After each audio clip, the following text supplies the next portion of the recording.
ठीक है। अंकल जी ने कही एक बात कि पहले अंकल जी ने कही कि पहले हो गई स्टार्ट। अंकल जी ने कही पहली बात कि वो किसी डॉक्टर ने लगाई, तो अब की बार क्या मोदी ने लगाई है वैक्सीन? एक आप पूछना अंकल जी से। अंकल को छोड़ो, आप बताइए शिक्षा, एम्प्लॉयमेंट, मेडिकल, इसके बारे में बताइए। भाई देखो, वो पहले से भी है, पहले भी इंजीनियर थे, पहले बड़े बड़े थे, लेकिन भाई देखो जो एजुकेशन बात करो ना, अभी पहले सिर्फ एजुकेशन चल रही है, वो क्या सिर्फ एक फेस बन गया, और डेवलपमेंट हर सालों साल बढ़ता रहता है। ये नहीं कि डेवलपमेंट मोदी आते भी डेवलपमेंट हुआ है। आप उत्तराखंड की बात करो, कोई भी गवर्नमेंट हो ना, वो किसी भी चीज़ में, शिक्षा में, उसमें बनाने में, मंदिर मस्जिद कह रहा हूँ, हॉस्पिटल बनाने में कितनी सीरियस है, उससे बजट से पता लगता है। उसका बजट, अब आप एजुकेशन का ले लो बजट, 3600 करोड़ कम कर दिया एजुकेशन का बजट, जबकि एजुकेशन का बजट तो हर साल बढ़ना चाहिए इसमें। वो अब ये सीरियसनेस पता लगती है इसमें करने के लिए, क्योंकि अपने प्रचारों में, अपने दूसरे कामों में इतने पैसे लगने की एजुकेशन कोई बात नहीं। आप 80 करोड़ लोगों को आप वादा करते हो कि आप राशन देते हो, पॉसिबल ही नहीं। 100 नहीं दे रहे, बिल्कुल दे रहे हैं। अब 140 करोड़ की जनता है, जिसमें 140 करोड़ की जनता में 80 करोड़ को जब राशन लेना पड़े, तो आप 5 ट्रिलियन इकोनॉमी कहाँ से बना लोगे? किसी को नहीं चाहिए। आपको मैं सीधा उदाहरण दे रहा हूँ। 80 करोड़ कौन बोल रहा है? माननीय मोदी जी की सरकार के लोग बोल रहे हैं ना कि 80 करोड़ लोगों को हमने राशन बांटा। तो क्या हम 80 करोड़, शांति से भाई सुनो, क्या हम भिखारी हैं? हम लाचार हैं? क्या हम काम नहीं करते? अगर नहीं करते तो ये लागू होती है माननीय मोदी जी की बात से, मेरी बात से नहीं है भाई, मन की बात में, उनकी बात से। अब आते हैं हमें किसी नागरिक को फ्री नहीं खाना, लेकिन सरकार उसके लिए योजना इस टाइप की क्यों नहीं बनाती? लाओ मैं आपको बताता हूँ, बनाओ। सरकार के पास रेवेन्यू आएगा, आप वो काम क्यों नहीं करते कि आम जनमानस 5 रुपए से 7 रुपए किलो गेहूँ ले, चावल ले राशन की दुकान पे जाके। आज दिल्ली के अंदर 2.5 करोड़ की पॉपुलेशन है, मैं बोलता हूँ 2.5 करोड़ आदमी गरीब नहीं है मैं, लेकिन मोटा मोटा अगर निकालूँ 1.5 करोड़ आदमी गरीब भी हो सकते हैं। लेकिन उनके लिए प्रावधान क्या करना है सरकार को? 2014 में माननीय मोदी जी की सरकार आई थी, लगातार हम बार बार विज्ञापन दे रहे हैं कि राशन कार्ड को खोलो दिल्ली की जनता के लिए। जो वेटिंग में थे उनको भी अभी तक पूरा नहीं करा। एक विधानसभा की पॉपुलेशन 2.5 लाख होती है समथिंग, एक विधानसभा। दिल्ली में 70 विधानसभा हैं, मोटा मोटा आपको गिनवा दूं, 7 लोकसभाएं दिल्ली के अंदर में। एक विधानसभा के अंदर 2.5 लाख पब्लिक है, तो मैं नहीं बोलता कि 2.5 लाख लोगों की पेंशन बनानी है आपको, मैं नहीं बोल रहा। आंकड़े बोलते हैं कि उसमें आपको 40,000 लोगों को, 45,000 लोग बेचारे बेरोजगार हैं, काम धंधा नहीं है, हमें उनके लिए काम करना है। अरे तुम उनके लिए भी काम कर लोगे ना, मानो, और जब तो देश वैसी मानोगा, सुन लो। और सुनिए, सप्लाई करूंगा, FCI सेंट्रल गवर्नमेंट के पास में इतनी योजनाएं होती हैं, गवर्नमेंट पॉलिसी बनाई ना गरीब आने के लिए। FCI गवर्नमेंट को नियुक्त करना चाहिए कि आम जनता के लिए हम राशन कार्ड बनाएं। आम जनता के लिए राशन कार्ड बनेगा, गरीबी जो गरीब लोग हैं, तो क्या वो व्यक्ति फ्री खाएगा? क्या उसको फ्री चाहिए होगा? आप जब राशन कार्ड बना के दे दोगे उसको, तो वो जाके लाइन में राशन नहीं लेगा। 5 रुपए किलो क्यों लेगा? व्यक्ति जो 600 रुपए आदमी महीना पूरे दिन में कमाता है, लेबर आदमी, वो फ्री नहीं खाएगा बॉस। हर आदमी, एक गरीब आदमी मान सम्मान से जीना चाहता है आज के टाइम पे, लेकिन सरकारें उस आदमी के मान सम्मान पे ठेस पहुंचा रही है फ्री खिला के। कभी भी गरीब आदमी से पूछ लो, को मना करेगा वो, मुझे नहीं खाना फ्री का। जब आप किसी को लत लगाओगे तो वो तो लेगा भाई, वो तो काम भी नहीं करेगा। लेकिन सरकार चाहती है कि इसी तरह लोग फ्री खाते रहें और हम अपना गुणगान करते रहें और सत्ता में बने रहें। ये सरकार की मंशा है, लेकिन वो नहीं होनी चाहिए। आप जनता के लिए ऐसे काम करो, जनता के हित के लिए, कि वो आदमी रोज कुआं खोदे और पानी पिए। रोज अगर वो 2-4 रुपए के लिए गेहूँ मिलता है तो वो लाइन में लग के ले ईमानदारी से, लेकिन आपको वो काम नहीं करना आपको, क्योंकि वाहवाही चाहिए आपको जनता से, वो हो रहा है। जब आप बोलते हो कि इंडिया 5वीं सबसे लार्जेस्ट इकोनॉमी बन गई, और उसमें 140 करोड़ में से 80 करोड़ को आप राशन दे रहे हो, तो लार्जेस्ट बनी ना। लार्जेस्ट हो 140 करोड़ में, ग्रोथ में लेके आओ ना, ग्रोथ में कितनी अपने वो की है उसमें। अब अगर किसी भी कंट्री को, अगर आपको ये देखना है कि डेवलप है या नॉट डेवलप है, तो पहले गाँव जाइए। अगर 10% भी लोग अगर उसमें भूखे सो रहे हैं या फिर गरीबी रेखा से नीचे हैं, तो वो डेवलप नहीं है मेरे हिसाब से। देखिए, लगभग 1 लाख के करीब गांव है हिंदुस्तान में। 2014 तक 80,000 गांव में बिजली पहुंच चुकी थी। 2014 तक 60,000 घरों में, 60,000 गाँव में जो ये प्रधानमंत्री आवास योजना है, ये 60,000 घर में लोगों में पहुंच चुका था। और 70,000 के करीब में सारी सड़क की कनेक्टिविटी हर गांव को मिल गई। तो ये ग्रेजुअली इंक्रीज होती है हर एक चीज़ को। ठीक है, जो भी सरकार आ गई उसको आगे एक्सटेंड। 75 जिले हैं उत्तर प्रदेश में, आप जाके सर्वे करवाइए। 25 करोड़ की पॉपुलेशन है उत्तर प्रदेश में, कितनों को मीटर लगे हैं पता करवाओ जाके। लाइट पहले भी थी, अंतर बता दूं अब क्या है और पहले क्या था। लाइट पूरा संक्षेप में बताऊं अंतर क्या है। पहले भी सरकारों में लाइट थी, चाहे समाजवादी पार्टी की सरकार हो चाहे कांग्रेस की केंद्र में सरकार हो।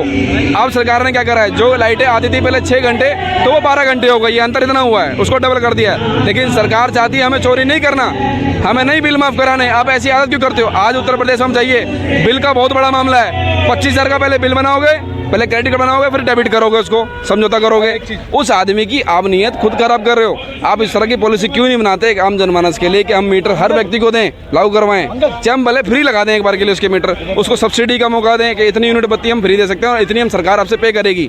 सरकार की मंशा गवर्नमेंट की पॉलिसी नहीं है। मेरा सर आपका नाम क्या है? सुनील। सुनील, कहाँ से बिलोंग करते हैं आप? दिल्ली से ही। 2024 में इलेक्शन आ रहे हैं, लोकसभा इलेक्शन, किसकी तरफ रुख कर रहे हैं आप? देखो ऐसा है, लाल किले से प्रधानमंत्री जी ने देश को चैलेंज दिया है कि मैं ही आऊँगा, तो देश की जनता सुन रही है। देखो चैलेंज करना वो चीज़ अलग है, वो ये तो जनता पे डिपेंड करता है। ये हाँ घमंडिया, ये किसको बोलते हैं घमंडिया, दूसरों को घमंड कह रहे हैं। तो जनता देख रही है, लाखों वोटों से हारेंगे इनके अब जो खड़े होंगे ना लोग, लाखों वोट, क्योंकि जनता को चैलेंज कर रहे हो तुम। जनता सर्वश्रेष्ठ है। हाँ, जनता ही वोटों से ही तो जीतोगे ना। तुम तानाशाही से थोड़ी जीत जाओगे या लड़ाई झगड़े करके जीतोगे। या मोदी जी को कैसे पता कि 2024 में दोबारा फिर मैं आ रहा हूँ? ये आप बताएंगे। सुनो, मोदी जी के धीरेन्द्र शास्त्री थोड़ी हैं जो उन्हें फ्यूचर का कैसे पता है भाई। 2024 तो अभी आए भी ना, अभी तो बहुत समय है। तो मोदी जी ने ये भविष्यवाणी कैसे कर दी कि देश की जनता कहाँ वोट देगी? तो यानी कि इसमें कुछ ना कुछ लोचा है। ये लोग ईवीएम में करेंगे। 2019 में भी वो इन लोगों ने करा था। पुलवामा जो हमला हुआ था उसके ऊपर ऐसी राजनीति करी कि 303 सीट मिली भाई साहब।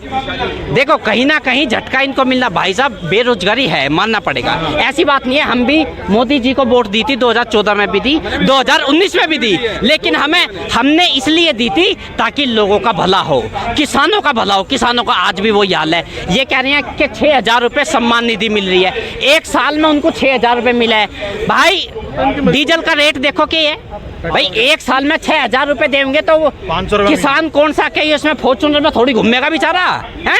वो तो फिर भी उसका तो बुरा हाल है। और माताएं बहनों का देख लो, आज मणिपुर में चले जाओ भाई, इसलिए थोड़ी वोट दी थी।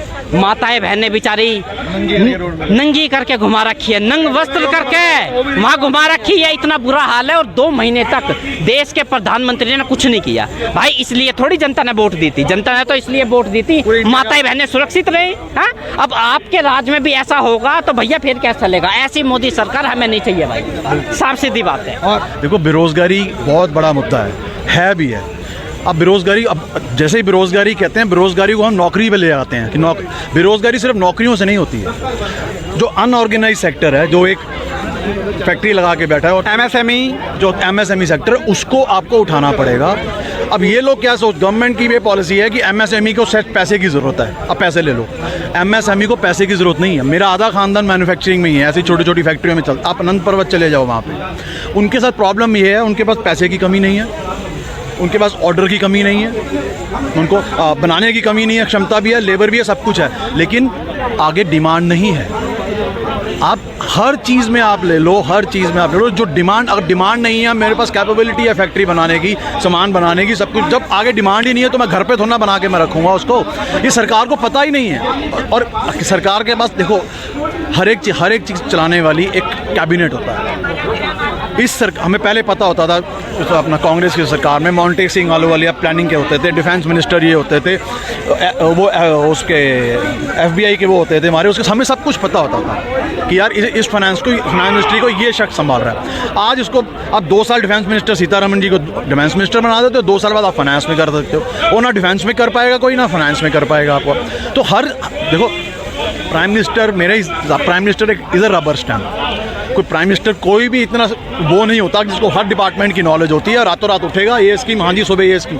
एक फाइनेंस मिनिस्ट्री होती है, नीति आयोग होता है कि सर ये जो नीति है ये देश में लानी चाहिए, आप उसमें लगा दो, हाँ जी ये मैंने लगा दूँ, या ये चीज़ हमें नहीं है, इसमें ये अमेंडमेंट करो, ये अमेंडमेंट करो, ये होना चाहिए। इस सरकार में जो मेरे को लगता है कैबिनेट नहीं है, या जो सक्षम लोग हैं वो पॉज मोड में आए हुए हैं, अडवाणी जी जैसे जो सक्षम लोग। हाँ, जो गडकरी जी है उनकी मैं बहुत रिस्पेक्ट करता हूँ, उनके जैसा पॉलिटिशियन पूरे हिंदुस्तान में नहीं है आज की डेट में।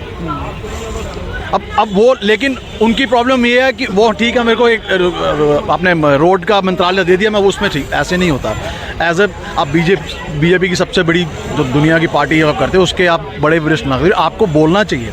अब कांग्रेस को बोलने वाले बड़े थे, ये लालू जी, ये भी जितने भी हुए, कांग्रेस ने अपने राज्य में अपने उसमें भी केस करवाया और सजाएं, उनको सजाएं मिली हैं। तो आपको वो कहीं, लेकिन डर इतना है, ऑपोजिशन तो छोड़ो, अपने ही लोगों में। मेरे एक अंकल हैं, एक्सटर्नल अफेयर्स में है, मैं नाम नहीं लेता डिपार्टमेंट का, वो कहते हैं 3 डिपार्टमेंट के मंत्री को 6-6 महीने हो जाते हैं, अपने ऑफिस ही नहीं जाता, क्योंकि उसकी जितनी फाइलें हैं वो सब पीएम ऑफिस से साइन करती हैं। और ये हकीकत हमें दिखता भी है लॉजिकली आगे, क्योंकि लोग डर के भी आज कोई सलाह नहीं दे पाते कि यार मैंने इसको कहीं यही सलाह दे दी तो मेरा ही ना पता कट जाए।